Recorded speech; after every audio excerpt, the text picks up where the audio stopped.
it's Jo. I am back on Trauma Talk. Thank you so much for tuning back in and welcome to the very last day of 2017.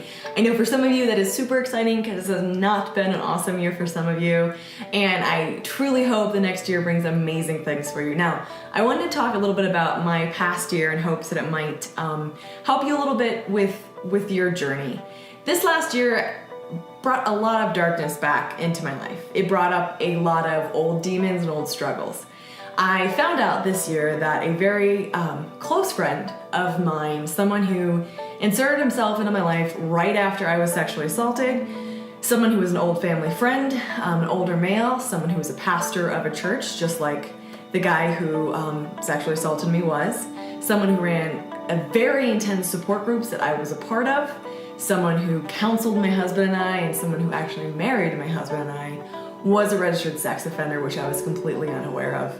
That came as a real shock to me and hit me so hard because it was like this person, this thing that I was trying so hard to get away from for the last 6 years of my life had surrounded me the whole time and had made it through all of my defenses. He was the one person I really never ran through any searches because my family had known him for so long, and I just assumed that he was safe. I assumed he was trustworthy, and I so desperately needed to trust someone at the time that I just trusted him because I needed someone to be there, and he was the only person I trusted spiritually.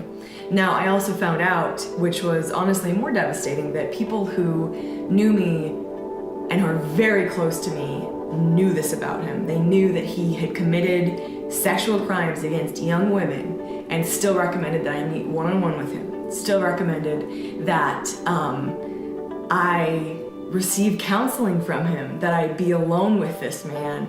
They knew what he had done, they took his side, and they never told me about what he did, knowing what I had gone through.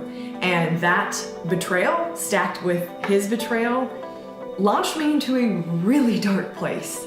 I was really struggling. Now that happened back in March, and there's so much more of the story, but that is the basic outline of what happened. This man was also very instrumental in so much of my own healing from my trauma that it made me question how far I had come and all the healing I had done. You know, what did it even mean? What was it worth? If the person who led so much of it was actually someone who was convicted of 3 different sex crimes in 3 different countries, so God knows what else he's done. So that happened in March. Now let's take a trip back down memory lane to when I was growing up. When I was 13, I started listening to Linkin Park, my all-time favorite band, always has been, always will be. I love their music. My first album ever was their album, and I listened to it on repeat until I knew every word to every song, and they were the first band that made me feel like I wasn't alone. They gave words to feelings I didn't know anyone else had, and all throughout my high school years, they were with me. All throughout college, they encouraged me. And Chester's lyrics, because he wrote a lot of the lyrics, got me through so many hard times. He was a very honest person. He was very honest about his own struggles with depression and mental illness and suicidal tendencies, and spoke openly about that, got help, went through really hard times, but used his music as a way to attend to his own healing and also to minister to others. And I think that's why Linkin Park's music connected with so many people. And their latest album came out last year, and I loved it because it was their first album that was really filled with a lot of hope.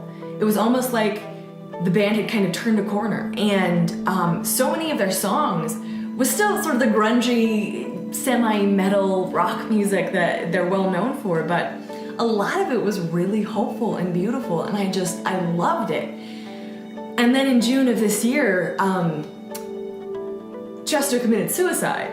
I felt like I knew him because for 16 years of my life, he was almost a daily part of my life. I never met him in person, but I felt like I knew him through his music, and he walked with me through so many dark struggles and helped me out. And he was always encouraging me to keep holding on, always encouraging me to keep reaching towards light and hold on for one more day. And his music got me through so much, and all of a sudden he quit.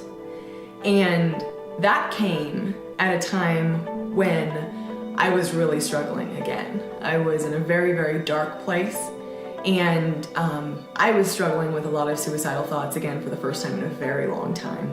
My first reaction was heartbreak, obviously, for his family and his bandmates and his friends, and for everyone like myself who knew him through his music. Such a loss, and I felt so brokenhearted that he could not, in the end, find the help that he gave to so many people. But my second reaction was selfishly anger, because he quit. He quit the one thing he always told me to keep doing, life. And I just wanted to scream at him, you can't do that. You can't do that. You kept telling me to hold on to life. You kept telling me it was worth it. And now you quit on me. I know that sounds funny because he's someone I didn't even know in person, but just bear with me. So his suicide, combined with everything that happened in my family and with this family friend and people around me, put me, like I said, in a very dark place. And I was launched backwards to questions I hadn't asked in a long time, like, why am I here, and is this even worth it? There is so much pain and darkness in this world. Is it worth sticking around for? Yeah, there's beautiful things, but really, what's the point? And does it ever really get better? I've fought through a lot of darkness to get to a better place. I've helped people fight through darkness. I am going to continue fighting for that, but why am I even doing that? Like, really, what is the point? Because this man who I respected and who was a hero to me gave up. He fought so hard for so long and then he quit. So is it even worth it?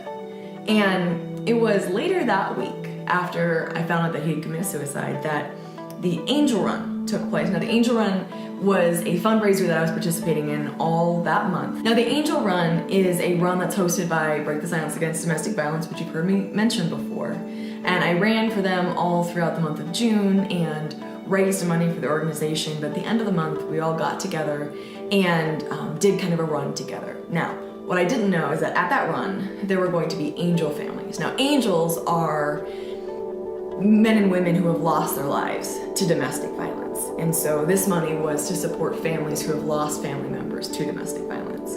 And on that day, I didn't know the families were going to be there. So as we started the run that day, Kristen, who founded Break the Silence, had us gather in the middle of the football field and hold hands in a circle.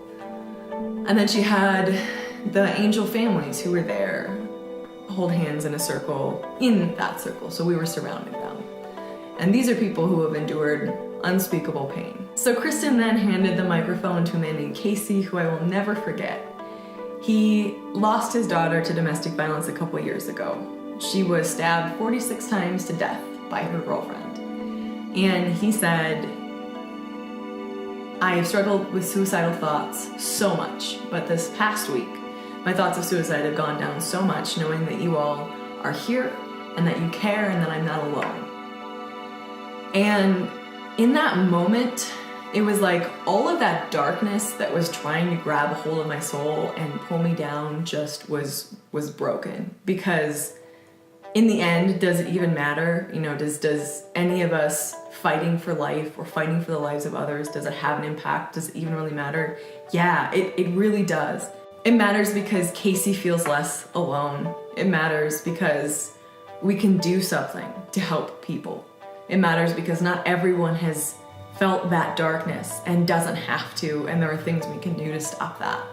And that moment was really pivotal for me. And I still struggled a lot the rest of the summer and was in counseling and still am in counseling and still am working through things. But it really changed my perspective.